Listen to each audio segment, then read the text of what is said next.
Shalom bagi kita semuanya. Firman Tuhan untuk kita hari ini dari Amos pasal 8. Penglihatan keempat, bakul dengan buah-buahan. Inilah yang diperlihatkan Tuhan Allah kepadaku. Tampak sebuah bakul berisi buah-buahan musim kemarau. Lalu berfirmanlah ia, "Apakah yang kau lihat, Amos?" Jawabku, "Sebuah bakul berisi buah-buahan musim kemarau." Berfirmanlah Tuhan kepadaku, "Kesudahan telah datang bagi umatku Israel. Aku tidak akan memaafkannya lagi. Nyanyian-nyanyian di tempat suci akan menjadi ratapan." Pada hari itu demikianlah firman Tuhan Allah. Ada banyak bangkai kemana-mana, orang melemparkannya dengan diam-diam. Peringatan terhadap orang yang menghisap sesamanya. Dengarlah ini, kamu yang menginjak-injak orang miskin dan yang membinasakan orang sengsara di negeri ini.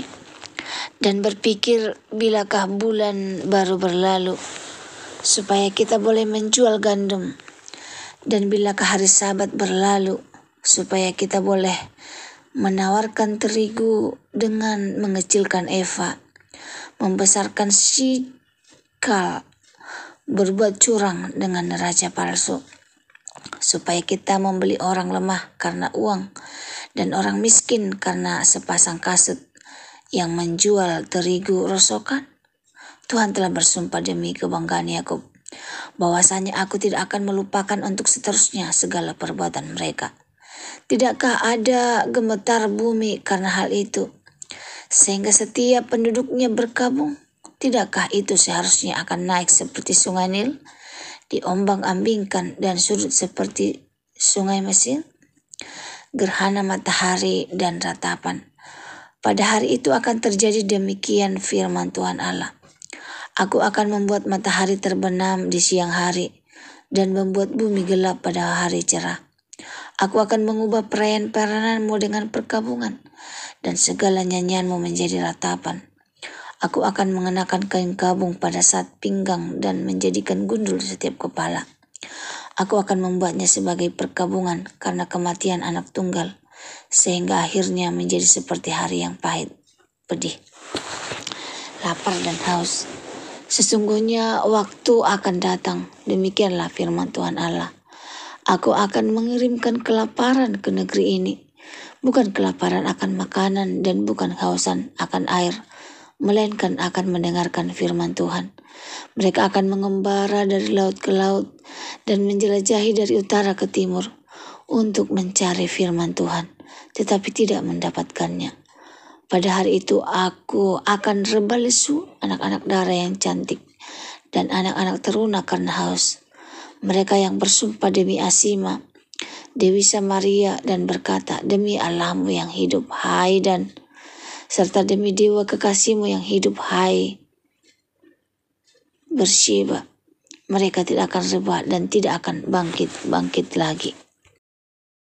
Penjelasan dan renungan dari Amos pasal 8 ayat 1-3, penglihatan buah musim kemarau. Tuhan menunjukkan kepada Amos sebuah bakul buah musim kemarau sebagai simbol bahwa waktu panen telah tiba. Tetapi justru itu menunjukkan bahwa kesudahan bagi Israel juga telah datang. Buah itu melambangkan akhir dan kehancuran. Tuhan menyatakan tidak akan memaafkan Israel lagi. Tempat suci yang seharusnya penuh pujian berubah menjadi tempat ratapan karena hukuman Tuhan. Ayat 4-6, kejahatan sosial dan ketidakadilan. Tuhan menegur keras para pedagang yang hanya berpura-pura taat beragama, menunggu hari Sabat selesai untuk bisa kembali menipu dan memperkaya diri mereka, menginjak-injak orang miskin, mengurangi takaran dan menipu dengan timbangan palsu, memperbudak orang karena utang kecil seperti sepasang sandal. Ayat 7-10, hukuman ilahi dan penderitaan bangsa. Tuhan bersumpah bahwa Dia tidak akan melupakan perbuatan jahat itu, akan ada guncangan alam. kegelapan di siang hari, kesedihan besar seperti kematian anak tunggal. Ayat 11-14. Kelaparan akan firman Tuhan ini adalah bagian yang paling menakutkan. Hukuman puncak bukan hanya penderitaan fisik, melainkan kelaparan akan firman Tuhan. Artinya Tuhan akan diam dan manusia tidak akan menemukan tuntunan atau penghiburan rohani lagi. Mereka yang sebelumnya mengejar berhala akan hancur total. Renungannya untuk kita. Jangan mengabaikan peringatan Tuhan. Tuhan telah bersadar, tetapi ada batasnya. Jika bangsa atau individu terus hidup dalam dosa dan tidak bertobat, Tuhan tidak akan terus menahan hukumannya.